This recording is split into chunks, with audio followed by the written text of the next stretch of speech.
Je vous lisais en titre 3 accords de financement signés aujourd'hui entre le Maroc et la Banque africaine de développement à hauteur de 2,9 milliards de dirhams.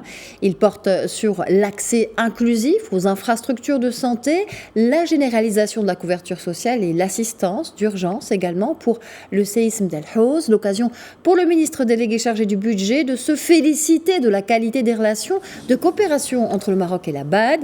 Fawzi Lerja qui a donc salué l'appui précieux et constant de cette institution royaume, notamment en matière de mise en œuvre des réformes structurelles dans différents domaines. Je vous propose d'écouter le ministre marocain de l'inclusion économique, de la petite entreprise et de l'emploi et des compétences, Younes Skouri, qui était également sur place, tout comme Ashraf Tarsim, qui est lui représentant résident de la BAD au Maroc. On les écoute.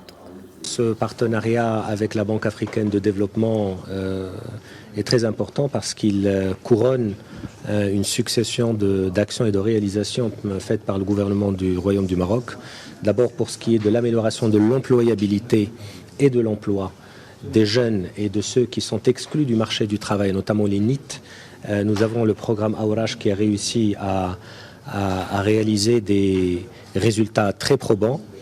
Les 104 000 personnes qui ont été insérées l'année dernière, parmi lesquelles 30 000 ont été formées et parmi lesquelles, naturellement, 30% de femmes, 60% dans le monde rural et 70% qui n'ont aucun diplôme. C'est vraiment la cible de cet appui d'amélioration d'employabilité. Et cette année 2023, nous passons à des résultats encore plus, à des objectifs encore plus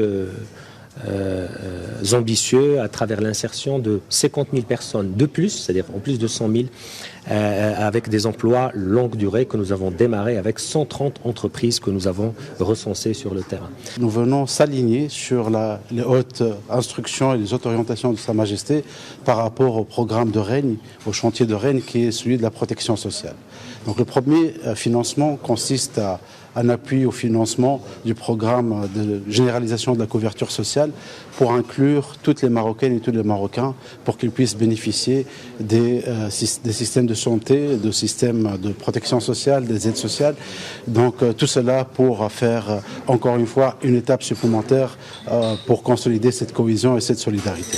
Le deuxième programme consiste au financement des infrastructures de santé et l'idée ici c'est de soutenir les efforts du gouvernement à déployer les infrastructures de santé sur tout le territoire marocain, dans toutes les zones rurales, les zones les plus reculées, à travers également des innovations, notamment des unités mobiles de santé, de la télémédecine, de la téléconsultation. Et on a vu comment ces unités-là, déjà existantes, ont pu être déployées très rapidement et venir en aide aux personnes qui ont été affectées par le tremblement de terre.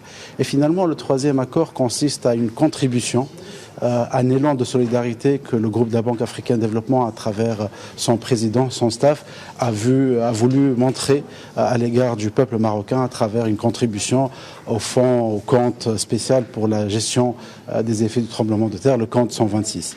Ce sont des opérations qui reflètent aujourd'hui un partenariat âgé de 50 ans, un partenariat exemplaire qui lie le Royaume du Maroc et la Banque africaine de développement, un pays qui est notre premier partenaire, qui donne aujourd'hui l'exemple aux autres pays africains qu'avec de la vision, de ressources, d'engagement, la voie de l'émergence peut être amorcée.